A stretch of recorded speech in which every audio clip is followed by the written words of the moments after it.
अस्सलाम वालेकुम। वालेकुम सलाम।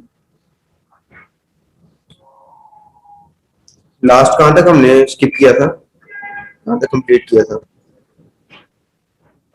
अलाइनमेंट्स की थी। जी, अलाइनमेंट्स की थी। अलाइनमेंट्स की थी। ठीक है, हम्म। कंप्लीट कर ली थी या उसमें से कुछ रहता था? नहीं, हो गई थी। फॉर्म टाइम कंप्लीट हो गया था। हम्म। ठीक है, आज हमने स्टार्ट करना है इंसर्ट टैब। इंसर्ट टैब के अंदर क्या होता है कि सबसे पहले उसमें आ जाता है पेज कवर। पेज कवर क्या होता है, किसी भी आपके डॉक्यूमेंट का जो पहला पेज होता है वो आपका पेज कवर कहलाता है। उसमें आप ये होता है कि अगर आप एक डॉक्यूमेंट है और उसके ऊपर आपके पास मैनी पेजेस हैं, मतलब कि एक से ज्यादा पेजेस हैं, तो अगर आप पेज कवर एक से ज्यादा पेजेस के ऊपर अप्लाई करते हैं तो वो एक ही पेज पे सिर्फ पहले पेज के ऊपर अप्लाई होगा, ना कि बाकी पेज पे। ये देखिए, मैंने equal R A N D से मैंने पैराग्राफ ले लिए। ये मैं जूम काउंट कर रहा हूँ ताकि आप लोगों को पता लगे कि ये कितने पेजेस हैं। ये देखिए, ओके। ये पेजेस ले लिए मैंने। लेट्स सपोज मैं ये फोर्थ पे जो पेज नंबर है उस पर क्लिक करता हूँ। ठीक है, ये देखें यहाँ पे ये मुझे, ये देखें जहाँ पे ये कर्सर अभी आपको बता रहा है कि यहाँ पे ये देखें ये पेज नंबर 4 के ऊपर है। और जैसे ही मैं पेज नंबर 4 पे हूँ, ठीक है, मैं यहाँ पे जाके पेज कवर इम्प्लीमेंट कर रहा हूँ इसके ऊपर।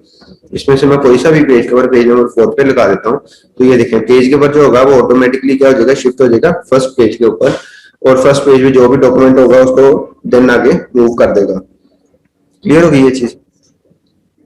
जी।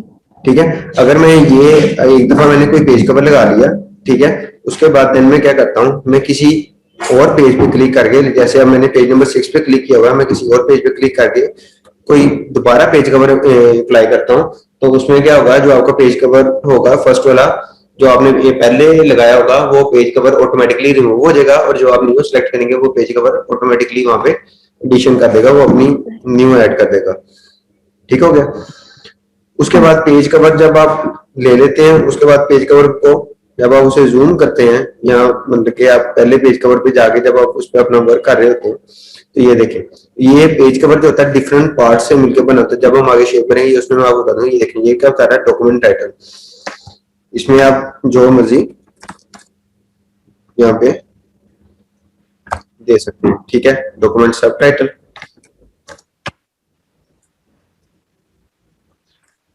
ठीक हो गया? इसी तरह ही आप अपने पेज कवर को डिजाइन कर सकते हैं। एक बात आप हमेशा याद रखनी है, पेज कवर आपने हमेशा वही लेना है जो पेज कवर आप एक दफा लेके उसके ऊपर जब आप ये इस तरह, जैसे मैंने ये डाटा लिख लिया, अब अगर मैं पेज कवर का कोई स्टाइल चेंज करता हूँ तो ये जो मेरा इसके ऊपर जो मैंने जितना भी डाटा लिखा होगा ये सारा मेरा खराब हो जाएगा। ये देखें, उसकी अलाइनमेंट सारी चेंज हो गई है, वो बिल्कुल न्यू पेज कवर के साथ अलाइन होगी। अब जो हालांकि जो पहले थी वो आपकी अलाइनमेंट्स नहीं रही है। ठीक है, उसके बाद आ जी। जाता है आपके पास ब्लैंक पेज। ब्लैंक पेज की आपकी शॉर्ट की भी है। शॉर्ट की क्या है, आप किसी भी पेज के लास्ट पे जाके आल्ट सॉरी कंट्रोल एंटर को 2 दफा प्रेस करेंगे तो क्या हो जाएगा, आपका पेज एक ब्लैंक ऐड हो जाएगा। ये देखो, और दोबारा करके दिखा देता हूँ।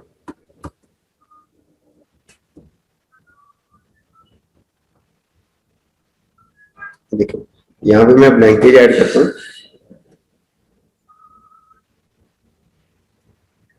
यहाँ पे मैं ब्लैंक पेज ऐड कर रहा हूँ, तो यह क्या करूंगा, कंट्रोल एंटर। 2 दफा एंटर किया तो क्या हुआ, एक यहाँ पे मेरा ब्लैंक पेज ऐड हो गया। ठीक है, उसके बाद आ जाता है आपके पास पेज ब्रेक।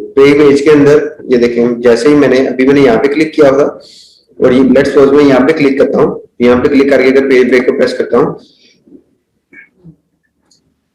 ये देखिए उसने क्या किया, जहां पे मैंने क्लिक करके पेज ब्रेक को सिलेक्ट किया, यहाँ उस पर क्लिक किया, तो उसने क्या कर दिया, वहां पे एक उसकी जगह पे एक न्यू पेज ऐड कर दिया। यहाँ वो उस पेज का जितना भी टेक्स्ट है उसको अगले पेज के ऊपर फॉरवर्ड कर दिया।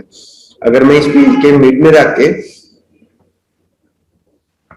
ये देखें, अगर इस पेज पे मैं मिड पे क्लिक करके पेज ब्रेक करूंगा तो ये जो सा यहाँ पे भी कर्सर रिंग हो रहा है, इसके बाद में जितना भी टेक्स्ट है वो क्या होगा, मेरा सारा टेक्स्ट अगले पेज के ऊपर मूव हो जाएगा। ये देखें, ठीक है। पेज ब्रेक और ब्लैंक जो आपने पेज लेना वो इसी तरह ही है। पेज ब्रेक जो होता है वो अगर आप कंट्रोल एंटर एक दफा प्रेस करते हैं तो आपका पेज ब्रेक सिलेक्ट हो जाता है। अगर आप दोबारा कंट्रोल एंटर को प्रेस करते हैं तो वो क्या होता है, आपके पास एक ब्लैंक पेज ऐड हो जाता है। क्लियर हो गया ये?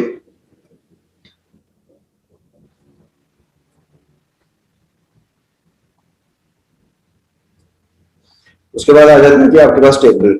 ये मोस्टली जो यूज होता है इसको हम एक्सेल में यूज करते हैं, लेकिन हम कुछ बेसिक इसकी यहाँ पे स्टडी कर लेंगे। अभी इसके अंदर क्या आता है बेसिक जो हम इसमें स्टडी करेंगे, इसमें मैं आपको बता देता हूँ।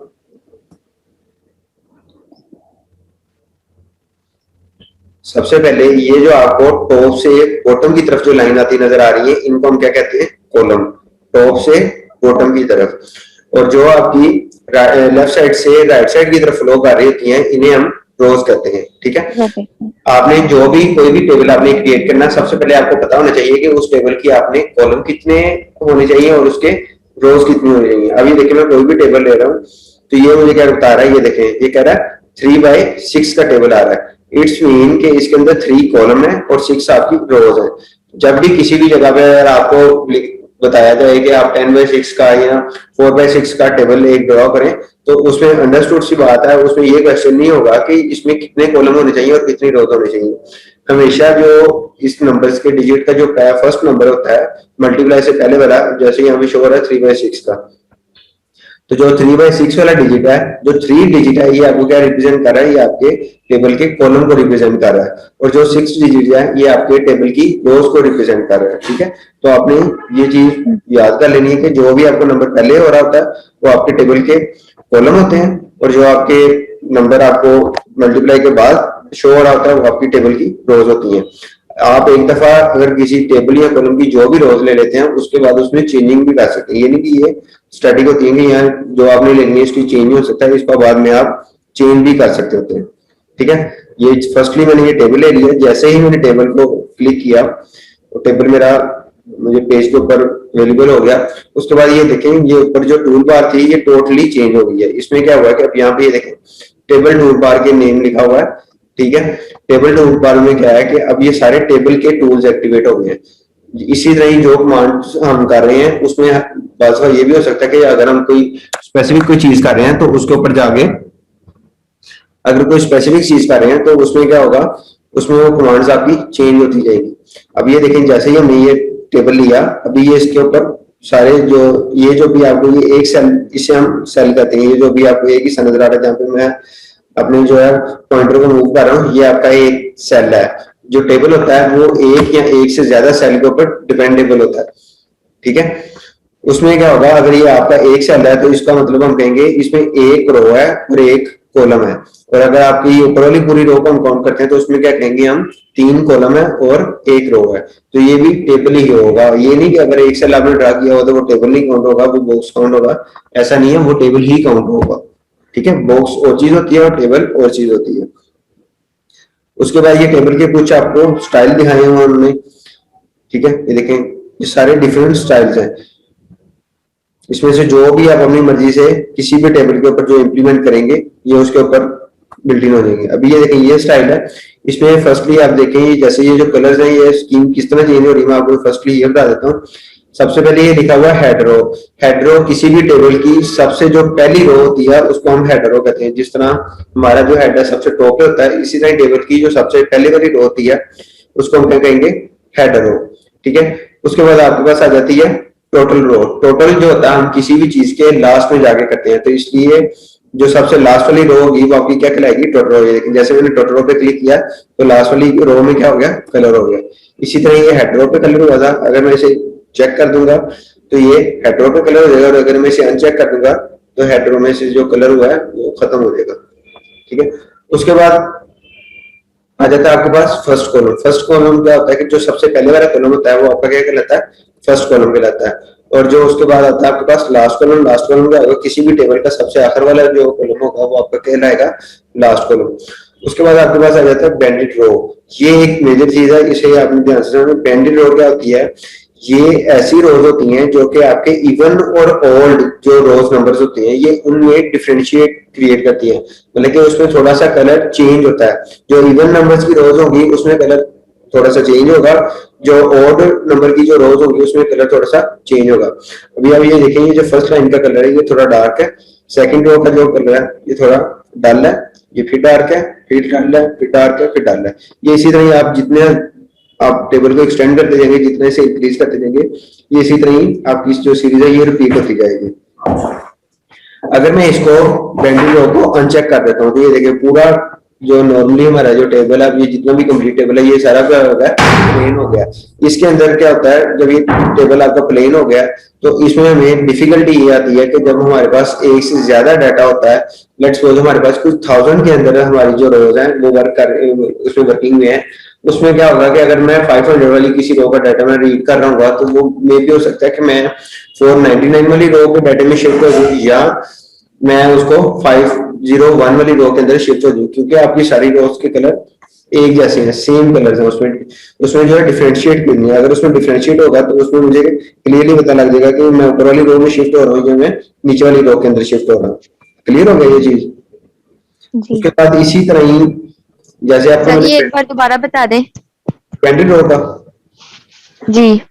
बेंडेड रो मैंने आपको बताया, देखिए यहाँ पे डेफिनेशन में बता रहा है, वो क्या कह रहा है, कहता है display banded row in which even rows and formatted differently from odd rows. मतलब कि जो आपकी इवन रोज हैं उनको क्या करेगा, जो ऑड रोज होंगी उससे डिफरेंट कर देगा। मतलब 1 3 5 7 9 11 ये जो रोज के कलर होंगे ये एक जैसे होंगे, और 2 4 6 8 10 ये रोज के कलर क्या होंगे, एक जैसे होंगे। अब ये देखें, अभी जो मैंने टेबल ड्रा किया, अगर मैं लेट्स आपको एग्जांपल के तौर पे आपको मैं यहाँ पे क्या करता हूँ, यहाँ पे इस टेबल के अंदर मैं कुछ आपको और कॉलम ऐड करके दिखाता हूँ। ये मैंने कॉलम ऐड कर दिए।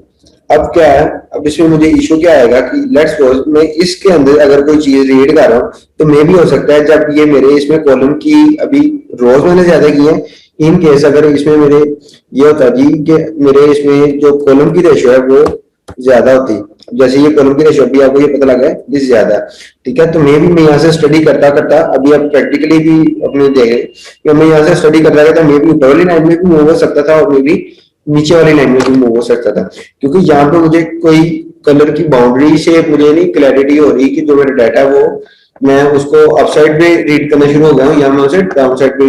ये ह्यूमन एरर होता है और इसको हम मतलब कि ये नहीं कह सकते कि बिल्कुल ऐसा नहीं होता होगा, ऐसा होता है। बार बार जो डाटा एंट्री होते हैं, जो अक्सर लोग डाटा एंटर कर रहे होते हैं, उनको भी ये इशू आ रहा था कि अगर आपको कुछ सेम नंबर्स आ रहे हैं तो वो उसके अंदर डिफिकल्टी हो जाती है।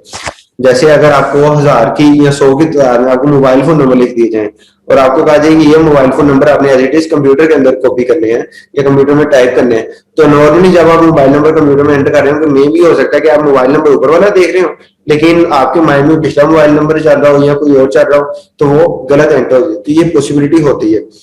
उससे बचने के लिए हम क्या कहते हैं कि अपनी जो रोज और जो कॉलम्स होते हैं उनके कलर्स को थोड़ा सा डल और लाइट मतलब कि डार्क और लाइट कर लेते हैं, मतलब कि उसे थोड़ा सा डिफरेंट कर लेते हैं इवन और ऑड के लिहाज से। अभी देखिए जैसे ही मैं बेंडेड रो पे क्लिक करूंगा, ये देखें अब जब मैं इसके अंदर रीड कर रहा हूँ तो मुझे क्लियरली पता होगा मैं यहाँ पे रीड कर रहा हूँ। मैं मिडिल से नहीं भी देखता तो मैं लास्ट में जाकर मुझे पता होगा मैंने ये चीज यहाँ पे रीड कर रहा हूँ। पहले क्या हो रहा था कि जब मैं बेंडेड रो नहीं था किया, मैं जब यहाँ से इसे रीड कर रहा था तो मुझे बिल्कुल कंटिन्यूसली मुझे उसी स्ट्रेट लाइन में फ्लो करना पड़ रहा था, तो मे भी हो सकता था उससे मेरा फ्लो टूट जाए। तो हम जब हम बेंडेड रो कर लेते हैं तो फिर उससे हमें ये थोड़ी सी जो हमें है हेल्पफुल मटेरियल इसलिए बन जाता है ये हमारा कि जैसे ही हम यहाँ पे क्लिक करते हैं उसके बाद देन अगर हमने किसी भी चीज के लास्ट तक एंड पे देखना हो उस कॉलम को या उस रो को तो वो हम इजीली देख सकते हैं, ठीक है। ये बेंडेड रो के ऊपर भी होता है और इसी तरह बेंडेड आपके कॉलम्स भी होते हैं। रो में क्या था कि वो आपकी एक रो को एक कलर और सेकंड रो को सेकंड कलर कर रहा था। इसी तरह कॉलम के अंदर बेंडेड कॉलम में भी क्या होगा, फर्स्ट कॉलम को डिफरेंट कलर, सेकंड को डिफरेंट, फिर इसी तरह ये सीरीज जो आपकी देन आपकी लास्ट तक ये रिपीट होती रहती है। क्लियर हो गया? Yes sir. ठीक है। अच्छा ये लेकिन जैसे ही मैं बेंडेड रो या इसके ऊपर या कुछ भी कर रहा था तो ये जो स्टाइल के अंदर टेबल स्टाइल में है इनके कलर ऑटोमेटिकली ये देखें चेंज हो रहे थे। इट्स मीन कि आप जो भी फॉर्मेटिंग लेंगे जो भी इसमें से फॉर्मेट आप पिकअप करते हैं उसको आप अपने अकॉर्डिंगली उसे डिजाइन कर सकते हैं। उसके बाद ये नीचे लिखा हुआ मॉडिफाइड टेबल स्टाइल, आप इसको अपनी मर्जी से भी डिजाइन कर सकते हैं। ये क्लियर लिखा हुआ है, क्लियर भी इसको कर सकते हैं, इसमें कोई इशू नहीं है। अब हमने अपना टेबल बिल्कुल जैसे फर्स्ट टाइम था उस तरह करना है तो ये देखिए प्लेन टेबल और सारी कुछ अभी आपने सारी ऑप्शंस हाईलाइट भी किए हैं लेकिन उसके ऊपर कोई इफेक्ट नहीं हो रहा क्योंकि आपने टेबल ही प्लेन ले लिया हुआ। और अगर आपने टेबल को स्टाइल से लेना है तो आप दोनों उसको जैसे आप क्लिक करेंगे तो ये उस स्टाइल में आपका टेबल शो होना शुरू हो जाएगा। मैंने जब होम टैब करवा रहा था तो अलाइनमेंट्स जब हम कर रहे थे, मैंने आपको एक असाइनमेंट दी थी कि आपने मुझे बताना है शेडिंग, ये शेडिंग जब मैं करवा रहा था आपको मैंने कहा था कि आप लोगों ने मुझे बताना है शेडिंग और हाईलाइट इन दोनों में क्या डिफरेंट होता है, तो वो किया आपने, उसके ऊपर वर्क की कोई नहीं?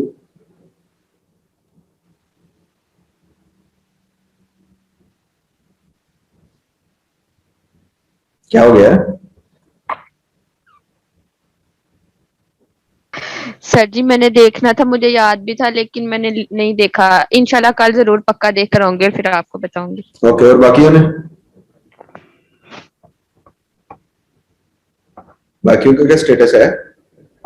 शाह जी इतना ही पता है शेडिंग का, साइड पे मतलब कि शेड देते हैं उसका, थोड़ा सा जो उसका लिखा होता है उसी को नीचे हल्का सा उसका शेड देते हैं, थोड़ा सा उसका कलर का लाइट करके, नहीं, और देखें, हाईलाइट उसी वर्ड को जी। मैं ये देखें, मैं अभी आपको करके दिखाता हूँ। ये एक टेक्स्ट है, ठीक है, जो आपकी फर्स्ट रो है उसको मैंने ये देखें येलो कलर से हाईलाइट कर दिया।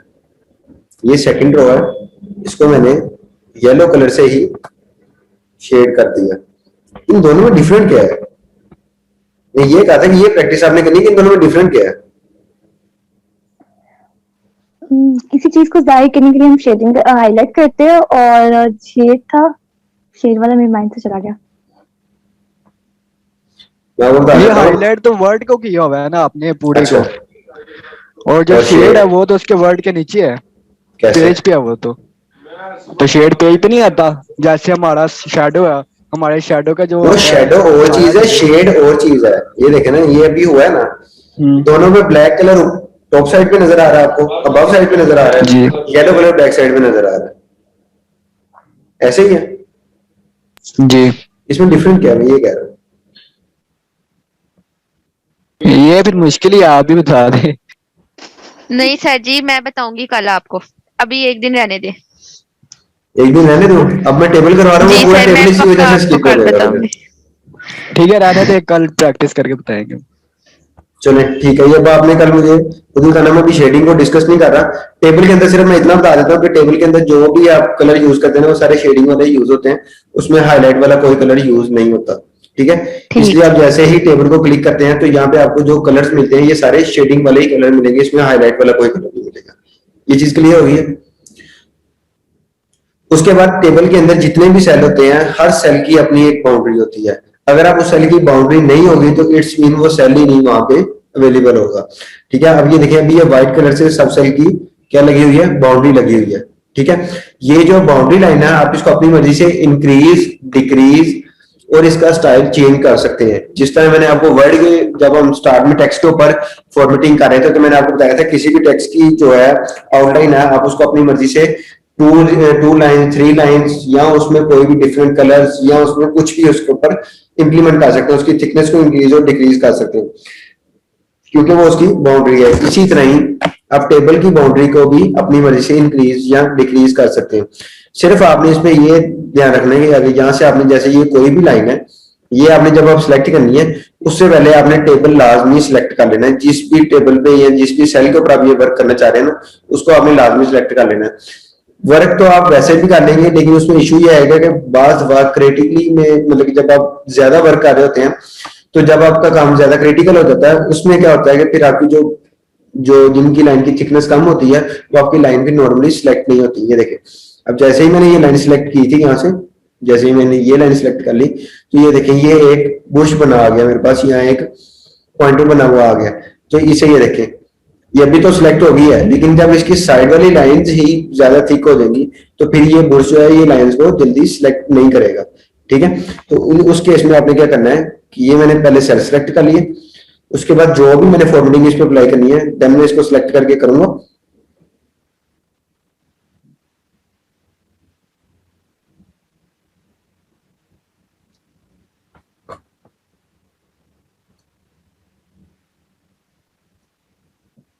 ये देखें, ठीक है।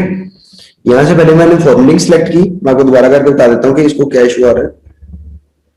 ये देखें, सबसे पहले मैंने इसको सिलेक्ट कर लिया, यहां से जाके जो आपने डिजाइनर सिलेक्ट करना है, अभी ये सिंपल आपको एक लाइन में दिखा रहा हूँ। ये देखें, यहाँ पे लाइन की डिफरेंट टाइप्स हैं, आप जिस मर्जी टाइप की ये लाइंस ले सकते हैं। ये देखें, अब आपको ज्यादा क्लियर नजर आएगा, ठीक है। ये डिफरेंट टाइप्स की आपको यहाँ पे लाइंस अवेलेबल है, इसमें से आप कोई भी ले लें। लेट्स सपोज जैसे मैं ये ले लेता हूँ, उसके बाद ये आपको लाइन की थिकनेस बता रहा है। कुछ लाइंस होगी जिनमें आपको थिकनेस की ऑप्शन देगा। लेट्स सपोज जैसे मैं ये लाइन सिलेक्ट करता हूँ, तो ये देखें इसमें वो लाइन की थिकनेस की ऑप्शन दे रहा है कि आप ये लाइन की पीटी जो है इतनी थिकनेस वाली लाइंस आप यूज कर सकते हैं। लेकिन कुछ लाइन के स्टाइल ऐसे भी होंगे, जैसे ये मैंने पहले सिलेक्ट किया था, ये देखें इसमें लाइन की थिकनेस स्टैंडर्ड है, आप उसको अपनी मर्जी से इंक्रीज या डिक्रीज नहीं कर सकते। उसके बाद ये पेन कलर है, पेन कलर इट्स मीन कि आपने लाइन का कलर कौन सा करना है। जैसे मैं इसे स्काई ब्लू कर लेता हूँ, तो ये देखिए ये चीज आपने सेलेक्ट कर ली। अब उसके बाद आपको मैंने जब वो करवा रहा था, मैं यहाँ पे बॉर्डर करवा रहा था, तो मैंने आपको वो चीज वहां पे स्किप करवाई थी। उसको मैंने कहा था कि नेक्स्ट हमें जहाँ पे ये आएगा एक्सेल में या वर्ड में, ये हम जहाँ पे ये डिस्कस करेंगे, तो वहां पे मैं आपको डीपली इसका बता दूंगा ये क्या चीज है। अब इसको जरा गौर से समझेंगे। सर जी, जी मुझे अभी ये टेबल को देखने तक और जो आपने बताया कि हाइलाइटर इस्तेमाल करते हैं टेबल के अंदर, तो एक क्वेश्चन हाइलाइटर नहीं यूज करते, शेडिंग यूज करते हैं। वो सॉरी शेडिंग यूज करते हैं, मुंह से निकल गया था, शेडिंग ही कहना था। ओके, तो सर अगर हमारे पास वर्ड्स ना हो, मतलब कि हमने किसी भी चीज को कॉपी नहीं किया हुआ कि इस पे हमने कुछ इम्प्लीमेंट करना है, फॉन्ट इम्प्लीमेंट करना है, उससे पहले हम उसको लेते हैं ना कि इतनी चीज के ऊपर हमने कलर इसका चेंज करना है, शेडो लगाना है या कुछ भी करना है। तो क्या अगर कलर ना मतलब हमारे पास वर्डिंग ना हो कुछ भी, तो क्या हम उस चीज को हाईलाइट तो नहीं कर सकते? उस चीज को हाईलाइट नहीं कर सकते, लेकिन उस सेल, अगर आप टेबल के केस में बात कर रहे हैं ना, टेबल के केस में आपने, मैं सिंपल भी कह रही हूँ कि सिंपली अगर नहीं वर्डिंग होता, ना हो तो हम हाईलाइट नहीं कर सकते जी, नहीं होता, लेकिन शेडिंग अगर नहीं हो वर्डिंग ना सकता। हो तो हम, और क्या टेबल के अंदर अगर कलर ना हो, मतलब वर्डिंग ना लिखी हो, तो उसे हम हाईलाइट कर सकते हैं? उसमें कर सकते हैं, क्योंकि मैंने आपको बताया कि टेबल के ऊपर जो आपकी फॉर्मेटिंग हो रही होती है वो नॉर्मली सेल के ऊपर हो रही होती है। अभी ये देखें टेबल के ऊपर मैंने ये जितने भी कलर इंप्लीमेंट किए हैं, ये मैंने उसके सेल के ऊपर किए, ठीक है, ना कि उसके टेक्स्ट के ऊपर किए हुए, ठीक है। तो टेबल पे आप सर ये कर दिखाइएगा विदाउट, मतलब ये प्लेन पेपर पर आप मुझे कोई हमने वर्ड वगैरह सिलेक्ट नहीं किया और हाईलाइट कर दें, खाली सिंपल ब्लैक व्हाइट। ये देखें, ये हमारे पास एक न्यू डॉक्यूमेंट आ गया। यहाँ पे अब मैं कोई भी अगर इसे हाईलाइट, ये देखें मैं हाईलाइट के ऑप्शन में जाता हूँ या मैं शेडिंग के ऑप्शन में जाता हूँ, तो शेड में उसमें क्या नहीं सर, हाईलाइट करना है आपने, हाईलाइट नहीं होगा ना? नहीं सर यही फर्क है शेडिंग और हाईलाइट में, ये फर्क नहीं है सर यही है। नहीं, सर शेड हो जाता है और विदाउट वर्डिंग हाईलाइट नहीं होता। नहीं, आप प्रैक्टिस कर लें इसको। अगर कहते हो तो मैं भी बता देता हूँ, नहीं तो मैं भी कल बता दूंगा। आपने खुद ही कहा कि इसको कल बताया, वैसे तो मैं भी बताने लगा। सर अब मैं अपना पॉइंट रख रही हूँ, हो सकता था ये भी हो, लेकिन अगर अब ये नहीं है तो मैं और सोचूंगी थोड़ा। अच्छा, मतलब कि कल ही बताऊंगा, फिर इसका आज ना बताऊं, ना बताए। चलो ठीक है। अच्छा, हमने क्या करना है, सबसे पहले आपने ये कुछ सेल जो है सिलेक्ट कर लेने, जिनकी आपने उसकी बाउंड्री लाइन चेंज करनी है या कुछ भी चेंज करना है, ठीक है। अब फर्स्टली मैं ये इसे डिटेल में आपने समझे। सबसे पहले लिखा हुआ है बॉटम बॉर्डर। बॉर्डर एक चीज हमेशा याद रखनी है, बॉर्डर जो होगा ना वो आपके बिल्कुल लास्ट वाले कॉर्नर्स को बॉर्डर कहते हैं, या किसी भी एक सेल की जो आउटर लाइन होगी ना, जो उसके बाहर वाली लाइन होगी, वो क्या कहलाएगी? बॉर्डर कहलाएगी, ठीक है। अब ये लिखा हुआ है बॉटम बॉर्डर, मतलब कि जो आपने सिलेक्ट किया है। अब इसमें सेल बॉर्डर की बात नहीं हो रही, अब इसमें बात वो हो रही है कि आपने क्या सिलेक्ट किया हुआ। अब जैसे मैंने ज्यादा सारे सेल सिलेक्ट किए थे, अब उसके बाद मैं उसमें ऑप्शन दे रहा हूँ कि ये जो मैंने फॉर्मेटिंग डिजाइन किया है ये इंप्लीमेंट हो किस पे? बॉटम बॉर्डर के ऊपर। तो आप लोग गौर करें कि जो सबसे नीचे वाली जो मैंने सेल सिलेक्ट किए थे उसकी सबसे नीचे वाली जो लाइन है ना वो चेंज हो गई है। ये देखें, ये मैंने सिलेक्ट किए थे सेल, जैसे मैं बॉटम बॉर्डर पे जाता हूँ तो सबसे नीचे वाली लाइन क्या होती है वो चेंज कर लेती है। मैं इसका कलर कुछ और चेंज कर लेता हूँ जिससे आपको ये परमानेंट हो जाए।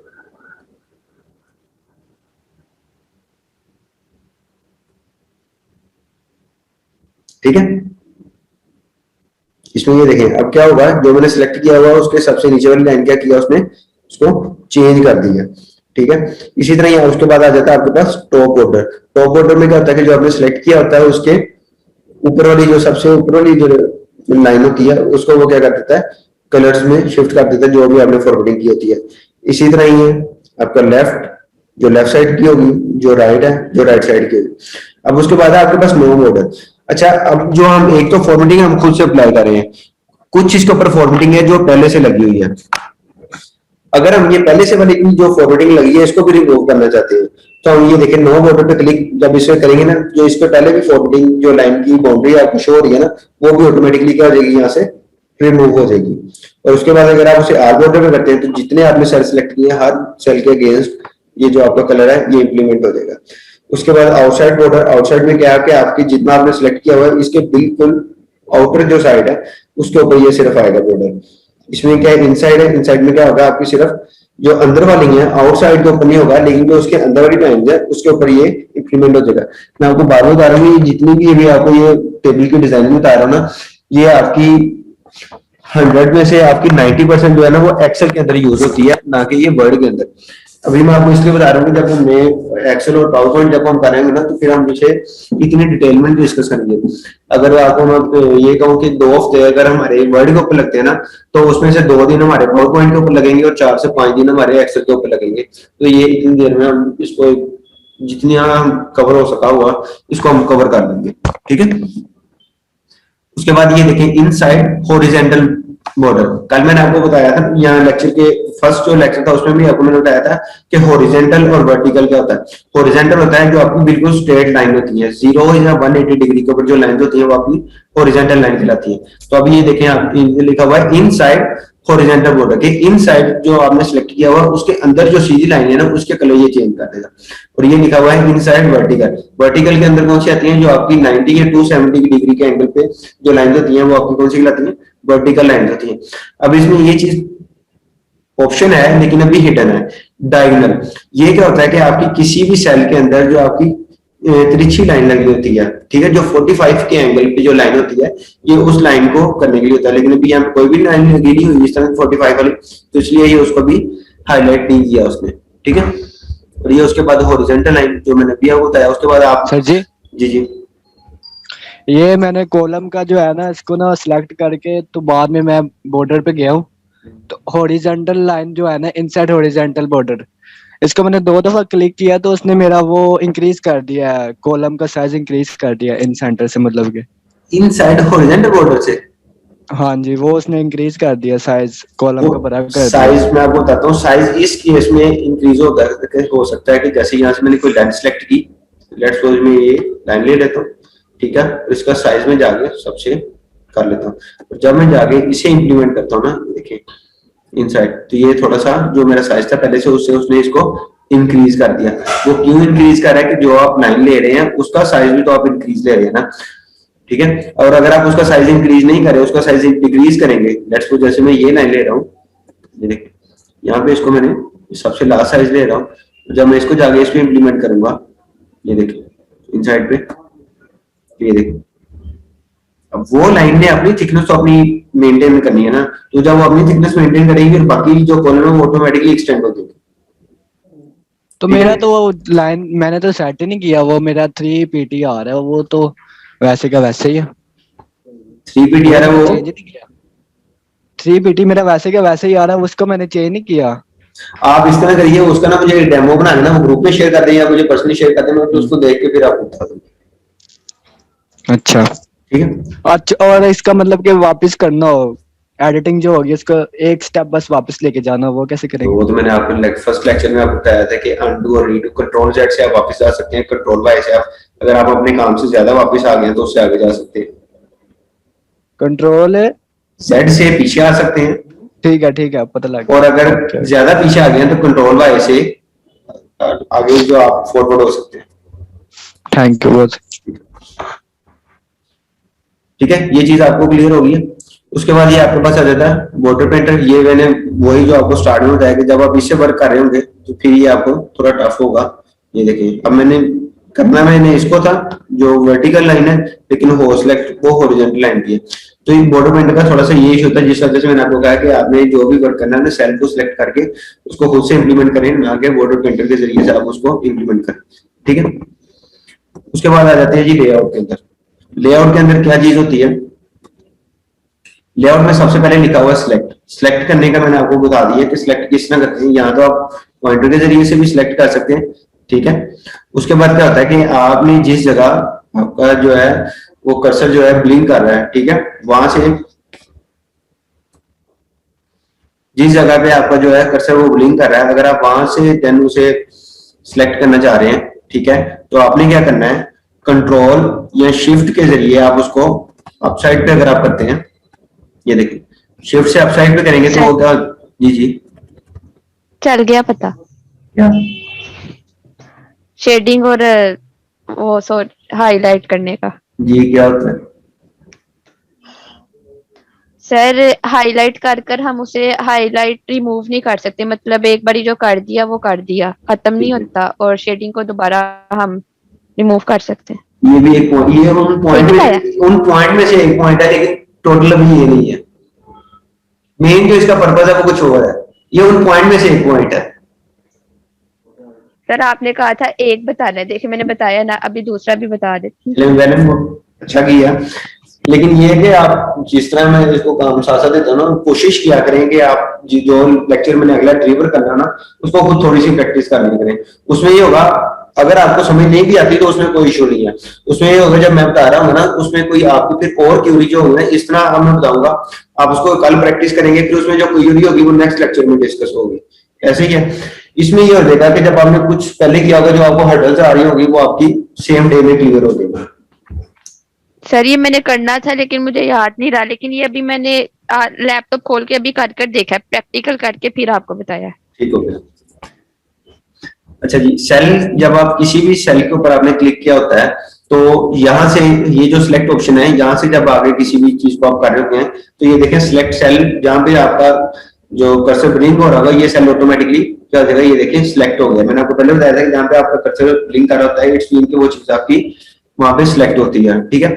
उसके बाद ये लिखा हुआ है सिलेक्ट कॉलम। अच्छा, अब मैं यहाँ पे इसी तरह ही एज इट इज ही अगर मैं सिलेक्ट कॉलम वाली ऑप्शन पे क्लिक करता हूं, तो मेरा ये वाला जो कॉलम है ये ऑटोमेटिकली सिलेक्ट हो जाएगा, क्योंकि इस कॉलम का मैंने एक सेल सिलेक्ट किया हुआ है। ये देखिए, ये कॉलम क्या हुआ, ये मेरा ऑटोमेटिकली सिलेक्ट हो गया, ठीक है। और इसी तरह मैं यहाँ पे करता हूँ सिलेक्ट रो, तो जहां पे ये मेरा कर्सर ब्लिंक कर रहा था, ये वाली रो पूरी जो है ये ऑटोमेटिकली सिलेक्ट हो जाएगी, क्योंकि यहाँ पे मेरा कर्सर क्या था, पहले से ही ब्लिंक कर रहा था, ठीक हो गया। इसी तरह ही आपके पास आ जाता है सिलेक्ट टेबल, तो इसलिए जिस टेबल पे आप वर्क करें, ये पूरा टेबल ऑटोमेटिकली क्या हो जाएगा, ये सिलेक्ट हो जाएगा। उसके बाद ये आपके पास कह रहा है कि view grid line. Grid line क्या होती है कि अभी यहाँ पे तो कोई इस तरह की आई थिंक लाइन नहीं, ये यहाँ पे है। अब यहाँ पे ये देखेंगे, ये हर टेबल जो सॉरी हर सेल है उसकी यहाँ पे लाइन है, जो कि अभी आपको विजिबल नहीं हो रही, जो कि नो बॉर्डर से खत्म की हुई है उन्होंने, ठीक है। अगर मैं इस ऑप्शन पे क्लिक करूंगा तो ये देखें, ये ऑटोमेटिकली आपको डॉटेड लाइंस नजर आ जाएगी। ये डॉटेड लाइन का पर्पस ये है कि जब आप वर्क कर रहे होंगे तब तक तो ये आपको बिल्कुल इंफॉर्मेशन देगा कि यहाँ पे ये आपकी सेल की बाउंड्री है, लेकिन जैसे ही आप उस डॉक्यूमेंट को प्रिंट आउट करेंगे तो ये प्रिंट एबल नहीं होती, ये प्रिंट में नहीं आएगी, ये जस्ट आपको सॉफ्ट फॉर्म के अंदर आपको दिखाई देगी, लेकिन ये प्रिंट एबल नहीं होती कि ये प्रिंट में नहीं आएगी, ठीक है।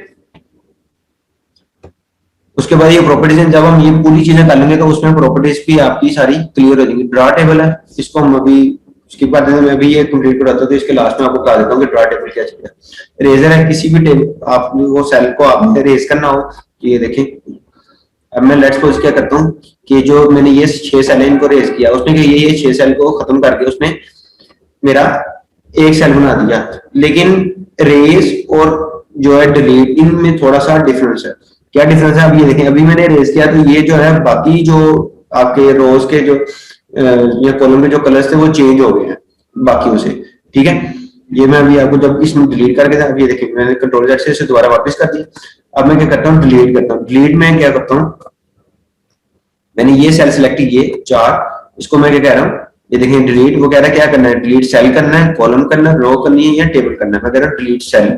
अच्छा, अब जब मैं सेल डिलीट करूंगा वो मेरे से एक चीज पूछेगा, कहता है सेल तो आपने ये वाले तो चले आपने डिलीट कर दिए, तो जो बाकी सेल है उनको किस तरफ से आपने यहाँ पे फिलअप जगह करनी है, क्योंकि ये आप सेल डिलीट करेंगे ऐसे तो नहीं होगा कि ये सारी जगह यहाँ से खाली हो जाएगी, तो यहाँ पे कुछ ना कुछ तो सेल आगे फिल करेंगे ना, वो कौन से आगे करेंगे। ये देखिए वो कह रहा है शिफ्ट लेफ्ट सेल, मतलब कि जो लेफ्ट साइड से है वो आपके सेल यहाँ पे आगे फिलअप करेंगे। और ये क्या लिखा हुआ है, शिफ्ट सेल आप जो ऊपर वाली साइड से है वो करेंगे। तो हम नॉर्मली क्या करते हैं, शिफ्ट लेफ्ट ही करते होते हैं कि लेफ्ट साइड से सेल क्या करते हैं, ये देखें तो इधर को मूव हो गया और उन्होंने क्या कर दिया, वो स्पेस आगे यहाँ पे कंप्लीट कर दी है, ठीक है।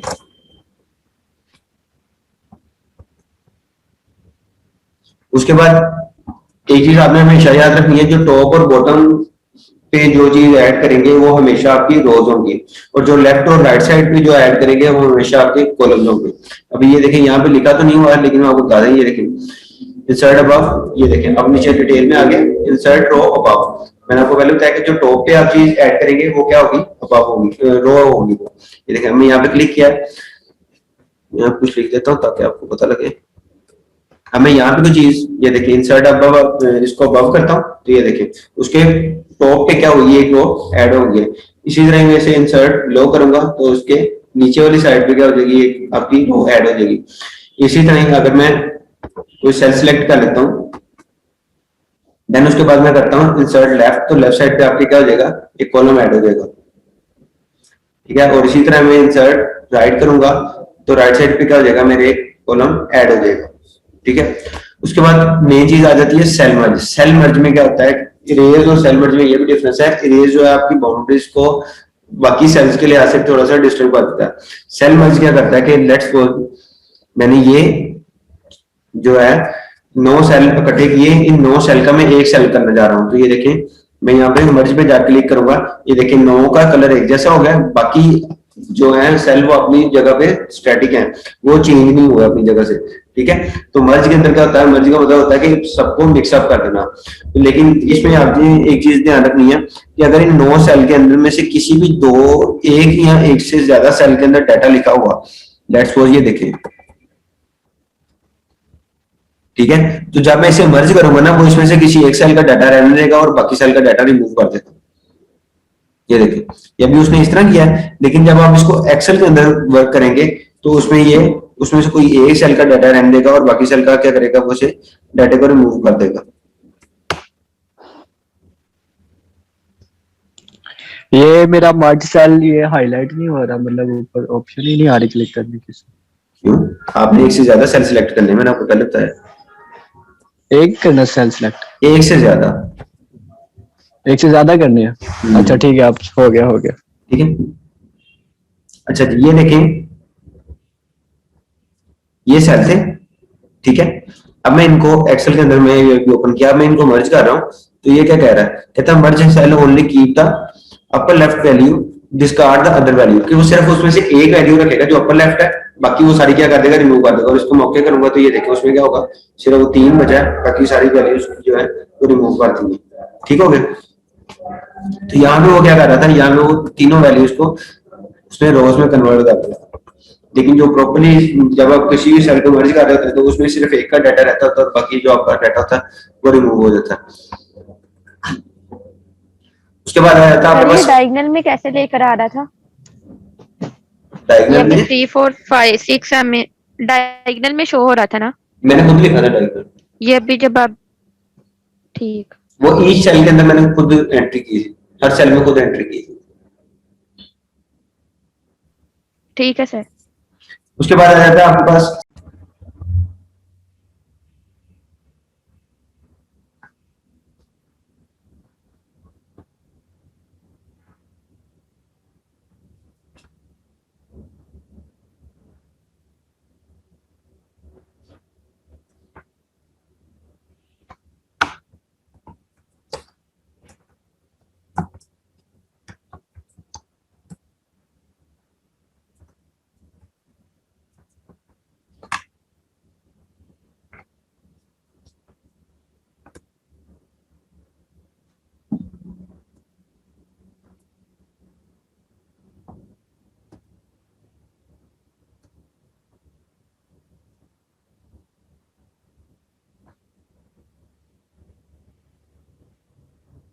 मुझे लगा मेरा मोबाइल खराब हो गया।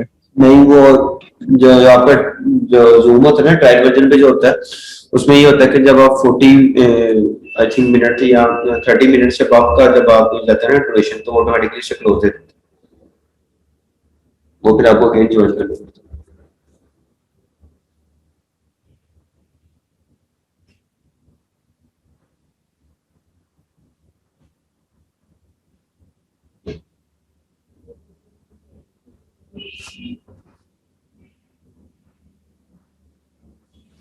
अच्छा जी, अब ये देखें, उसके बाद आ जाता है आपके पास स्प्लिट सेल।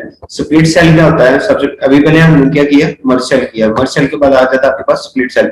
स्प्लिट सेल में क्या होता है कि जो जिन सेलों को आपने पहले मर्ज सेल के जरिए इकट्ठा किया होता है, स्प्लिट का मतलब होता है उसको डिवाइड करना, मुख्तलिफ हिस्सों में तोड़ना, तो आप उसको फिर मुख्तलिफ हिस्सों के अंदर तोड़ लेते हैं।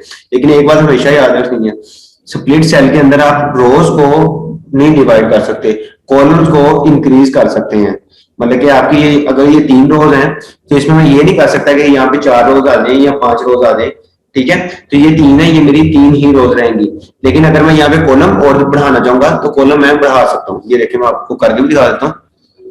स्प्लिट सेल और मेरे से पूछ रहा है नंबर ऑफ कॉलम, ये देखिए नंबर ऑफ कॉलम इंक्रीज अपनी मर्जी से जितने ज्यादा मर्जी कर सकता हूँ, इसको डिक्रीज भी कर सकता हूँ, ठीक है? लेकिन रो आपकी क्या होगी, या तो 1 होगी या 3 होगी, इसमें 2 भी नहीं रो होगी, क्योंकि 2 रो आपकी इक्वली डिवाइड नहीं हो रही।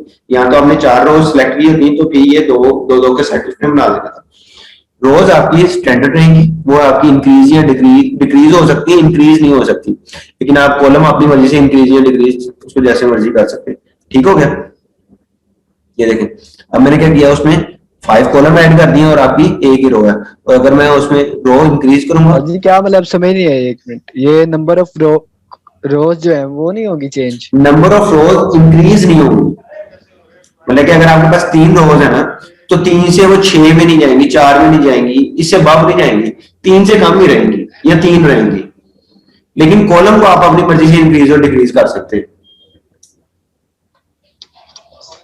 अच्छा अच्छा, ठीक है ठीक है। ठीक हो गया? हाँ, वो 1 से 7 तक ऑप्शन दे रहा है। ठीक है। अब आप जितने भी मतलब कि आपने रोज जितनी भी सिलेक्ट की है ना, लेट्स सपोज ये मैंने जैसे रोज अब मतलब कि अब मुझे नहीं पता ये कितने नंबर हैं। अब मैं स्प्लिट में जाता हूँ, पहले इसे मैं मर्ज करता हूँ। ये देखिए मैंने इसको क्या किया, मर्ज किया।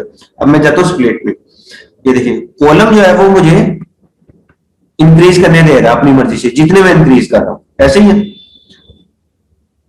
अब हम दोबारा इधर आ जाते हैं रोज के ऊपर। ये देखिए 1 3 9 और टोटल ये कितनी है, 9 रो है।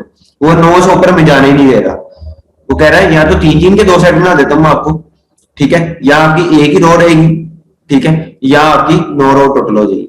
ठीक है, तो ये इक्वली पार्ट्स के अंदर डिवाइड करता है, इसे मतलब कि डिफरेंट पार्ट में डिवाइड नहीं करेगा स्प्लिट सेल जो है। ठीक है, ये सिर्फ आपने इसमें ये चीज रखनी है।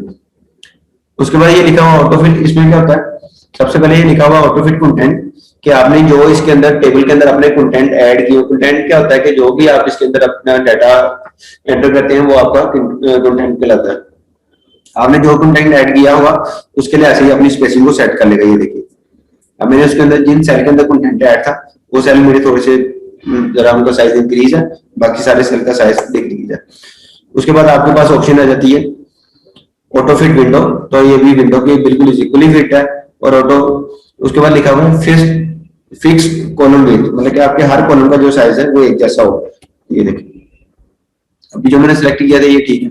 अगर मैं यहाँ से ऑल टेबल सेलेक्ट करूंगा और फिर मैं जाकर ये ऑप्शन करता हूँ, ये देखिए उसने क्या किया कि जो मैंने एक्स्ट्रा कॉलम ऐड किए इसके ऊपर अभी क्यों नहीं किया। लेकिन अगर मैं यहाँ से अपनी मर्जी से इसके किसी भी, ये देखिए साइज इंक्रीज, ये ऑटो फिट विंडो पे क्लिक करें आप एक दफा। अब इसके बाद ये नीचे फिक्स कॉलम पे कर लो, अब नहीं चेंज कर रहा। इसके बाद अब ऑटो फिट पे कॉन्टैक्ट पे करके दोबारा वो कॉलम पे करें, फिर थोड़ा सा चेंज होता है। मैं आपको बता रहा हूँ चेंज इसलिए नहीं कर रहा कि ये जो मेरे सेल्स हैं, ये जो मैंने ज्यादा कॉलम इसमें ऐड कर दिए थे, ये अब पूरी विंडो के लिए ऐसे ये फिट हो गया। ठीक है, अब ये देखिए अब अगर मैं इसको करता हूँ ऑटो फिट विंडो, तो ये सेल जो आपके कॉलम है वो सारे ऑटोमेटिकली इंक्रीज हो जाती है। ठीक है, क्लियर हो गया कि आपकी जो पेज की जो बॉर्डर लाइन होती है ना, पेज की जो मार्जिन होती है उसके अंदर रह के इन्होंने काम करना होता है, उससे बाहर जाके काम नहीं करते हैं। ठीक है, उसके बाद ये आपको हर सेल की हाइट और विड्थ दी हुई है, ये ऑटोमेटिकली यहाँ पे आ रही है, उसको आप अपनी मर्जी से इंक्रीज और डिक्रीज भी कर सकते हैं।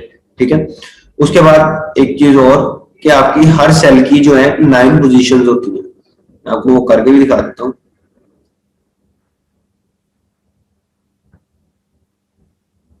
देखिए ये सेल है ना, इसमें मैंने लेट्स सपोज ये मैंने एक नंबर लिख दिया, इसकी अब 9 पोजीशंस हैं।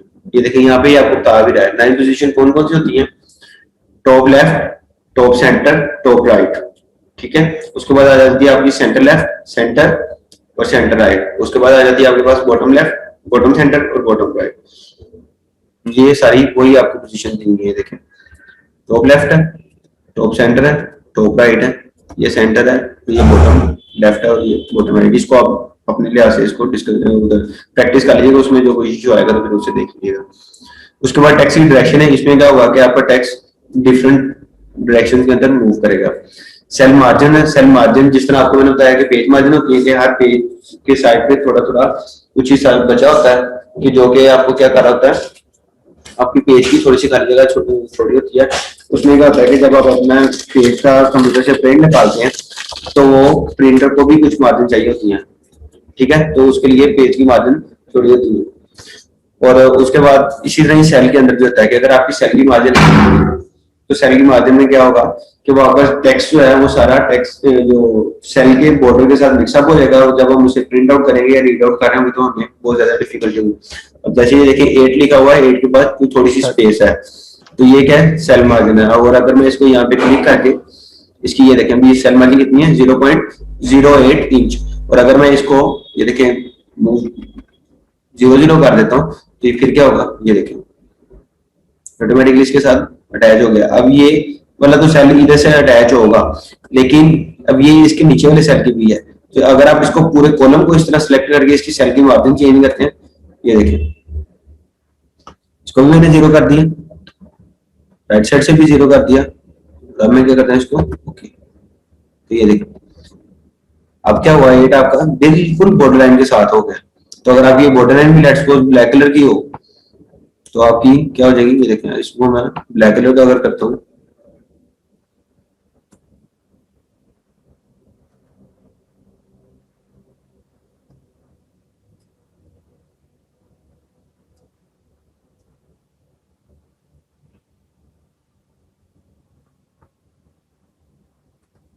ये देखें आप, जब आपको ज्यादा सारा टेक्स्ट लिखा होगा तो फिर ये आपको पढ़ने में थोड़ा टफ होगा, ठीक होगा।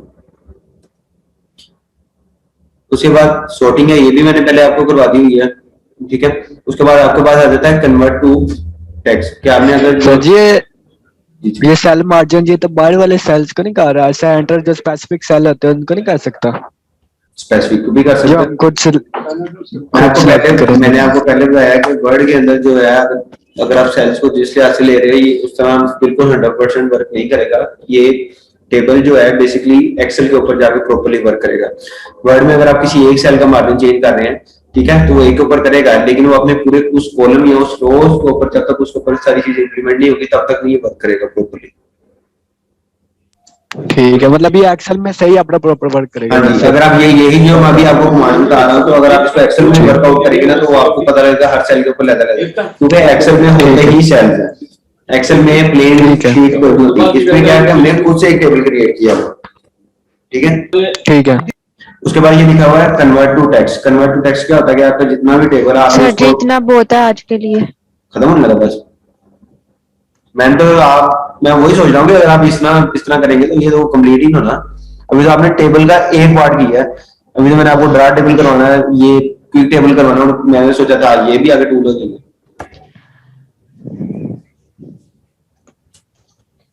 सर इतना ज्यादा वो प्रैक्टिस नहीं होता। चलिए 7:30 बजे तक करा देना जितना होता है, 10 मिनट है अभी। 7:30 बजे तक मेरी स्पीड पे रहेंगे तो फिर कुछ भी नहीं आएगा समझ आपको।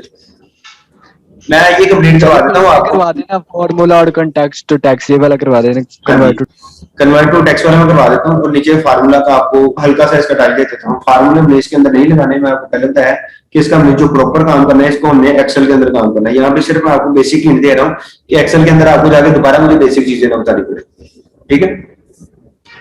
कन्वर्ट टू टेक्स्ट के अंदर क्या होता है कि जैसे ही आपने अपना टेबल सिलेक्ट करना है, सबसे पहले देखिए टेबल सिलेक्ट कर लिया, अब मैं क्या कर रहा हूँ इसको कन्वर्ट टू टेक्स्ट। जैसे ही मैं टेबल को कन्वर्ट टू टेक्स्ट में कर रहा हूँ तो ये मेरे पास आगे कुछ ऑप्शंस आ रही हैं। वो कह रहा है पैराग्राफ मार्क्स में इसको जो आपके टेबल के जो टेक्स्ट है उसको पैराग्राफ मार्क में करना है, यहाँ टैब्स में कन्वर्ट करना है, यहाँ आपने कॉमास देने हैं, यहाँ आपने अदर कोई भी अपना साइन लगाना है। ये देखिए पैराग्राफ मार्क में करता हूँ तो क्या होता है, उसने क्या किया, इसको जूम कम करके आपको दिखाते हैं, उसने हर सेल को ना एक पैराग्राफ बना देंगे। देख रहे हैं कितने पेजों के ऊपर ये चला गया, तकरीबन ये 14 पेजों के ऊपर आपका टेबल चला गया। ठीक है, उसने क्या किया था, हर सेल को एक अलग से पैराग्राफ बना दिया था। अगर मैं इसको एज इट इज कन्वर्ट करता हूँ टैब्स के अंदर, तो टैब्स के अंदर आपकी इसकी मिलती जुलती आपको एक शेप अवेलेबल हो जाएगी।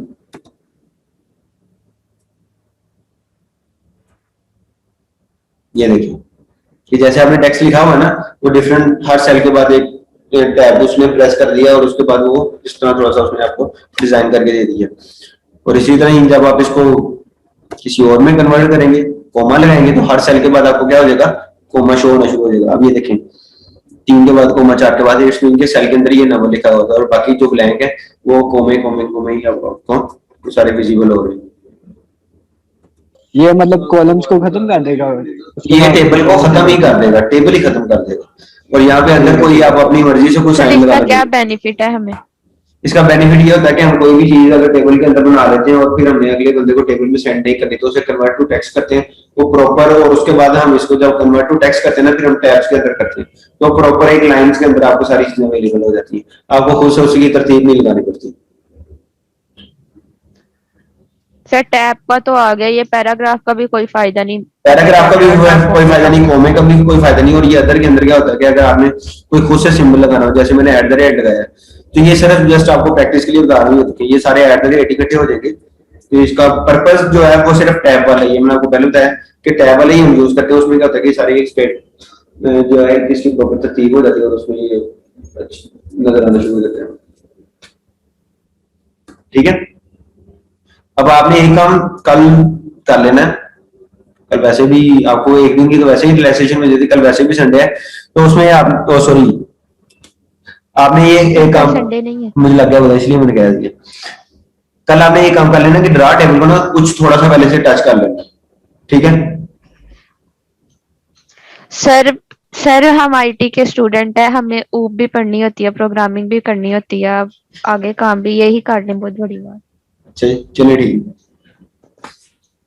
ये फॉर्मूला नहीं कराना आपने आगे जो लिखा हुआ डाटा? फॉर्मूला यहाँ पे मैं करवा दूंगा, लेकिन उसका पर्पस नहीं है। जो फॉर्मूले का पर्पस होना चाहिए ना, वो नहीं है, क्योंकि यहाँ पे फॉर्मूले का पर्पस ये होता है कि जब आप किसी भी सेल के ऊपर फॉर्मूला को अप्लाई कर रहे हैं, ठीक है, तो उसके बाद क्या होता है कि जब आप उसका टोटल लेते हैं तो वो एज इट इज आपको।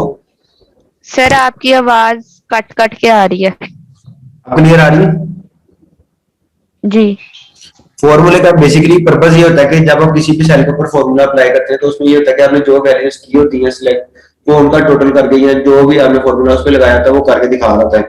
आप उसमें फॉर्मूले में ये भी होना चाहिए कि जैसे ही हम वैल्यूज चेंज करें वो ऑटोमेटिकली अपने आंसर को अपडेट करें।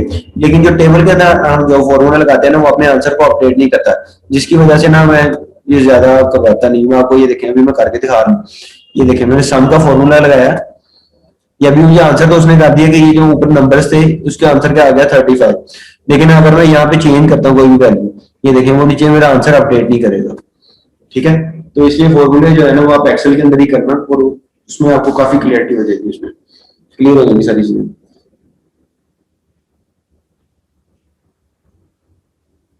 ठीक है जी। सर ये वर्ड का फिर यूं तो ये वर्ड का ड्रॉबैक हुआ कि यहाँ पर एक ऑप्शन है फॉर्मूला का, लेकिन वो ठीक तरह से वर्क नहीं करता, अपना फंक्शन नहीं देता। वर्ड का ड्रॉबैक जरूर है, लेकिन जब आप टेबल ड्रा कर रहे होते हैं तो उन्होंने साथ ही आपको एक एक्सेल की ऑप्शन भी दी हुई है। ये देखिए, एक्सेल सेपरेट शीट। ठीक है, कहते हैं अगर आपने ज्यादा काम करना है तो फिर आप एक्सेल सेपरेट शीट पे क्लिक करें। ठीक है, फिर आपको ऑटोमेटिकली वर्ड के अंदर एक्सेल ओपन होगा। ये देखिए, ये आप गौर करें, ओपन आपका वर्ड ही है जी, इसमें सब कुछ, लेकिन वर्ड के अंदर एक्सेल ओपन हुआ है, उसमें जिस तरह की मर्जी आप फॉर्मूला अप्लाई करें, एक शीट वो नजर आ रही है बिल्कुल एग्जैक्ट वैसी। ठीक हो गया। ठीक, जब आप इसके बाहर क्लिक करेंगे तो ऑटोमेटिकली एक्सेल आपका ये देखिए खत्म हो गया। ये एक्सेल की शीट आई जरूर है, लेकिन हमने उस पर कोई वर्क नहीं किया तो एक्सेल आपका खत्म हो गया। तो ये दोबारा वर्ड के अंदर एक उसकी पिक्चर आ गई है। इसलिए मैं आपको कहना कि जितने भी आपने फॉर्मूलाज करने हैं ना, वो आपने एक्सेल के ऊपर ही करने हैं, इसके ऊपर करने का फायदा नहीं, वो टाइम जा रहा है। काफी है जितना, बस खुद ही तो आप लोग कह रहे हैं कि इतना ही रहने दे।